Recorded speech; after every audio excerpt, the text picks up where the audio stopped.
Hi, my name is Fairuz Sulaiman. I am a media artist, and for this Urbanscapes 2018, I am helping curate an installation program with students of Multimedia University, media art students.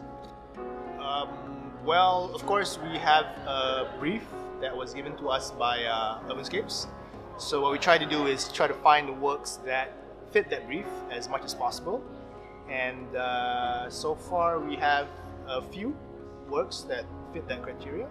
The brief is #ReimagineKL, and so the works that we have so far, as of now, are works that look at different aspects of Kuala Lumpur. I wanted to explore and tackle the issue of claustrophobia in KL, where people don't really realize like this kind of issue that's happened to a lot of people going to in and out of KL.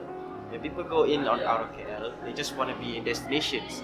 They don't appreciate their moments during in KL, you know.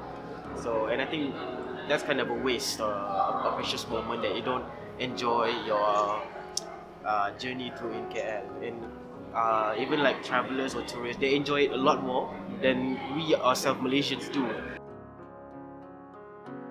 Reimagining KL for me is a question that we have to let the young generation, the young artists, the young designers, the young makers to answer, because if they do not take the time to consider their position, meaning to say that they have a role, you know, and they have responsibility as well to say something, you know, because if not, if KL turns into something they don't like, then they're responsible for it. You know what I mean? You cannot blame the whole the old generation for it anymore, because you did not take part in changing anything. You know, so for me, reimagining KL is a question that is not so much for me to say or to answer, but for the guys here and the girls here to respond to.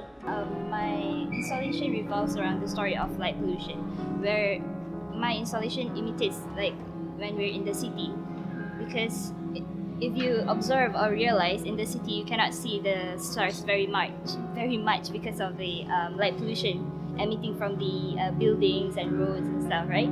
So yeah, like right now, if it's turned on, you cannot see the stars, the projection of stars. Yeah. But if there's no motion, you can see the projection of stars. Is there a plan to make it bigger, just to increase the effect of the immersion? Well, initially it's supposed to be together with the ceiling, projected the wall and the ceiling, so it's in a bigger scale. But then since technical issues, we can't make it here right now. I try to stay away as much as possible from telling them or suggesting things that I like, because I think this is supposed to be their final year project, and this is where they make their stamp for themselves and hopefully a career in this field, or so in that sense, it's very important for them to discover and use materials or use mediums that they are comfortable with, because this will be the medium that they will continue using in the future. There's no point me telling them to use VR if they don't like to use VR. So they use mediums that they know, but I also ask them to, just because you know this medium doesn't mean you have to keep using the same medium. Try exploring other stuff. So my role was actually also to deconstruct some of their understanding of what, why does works have to be projection?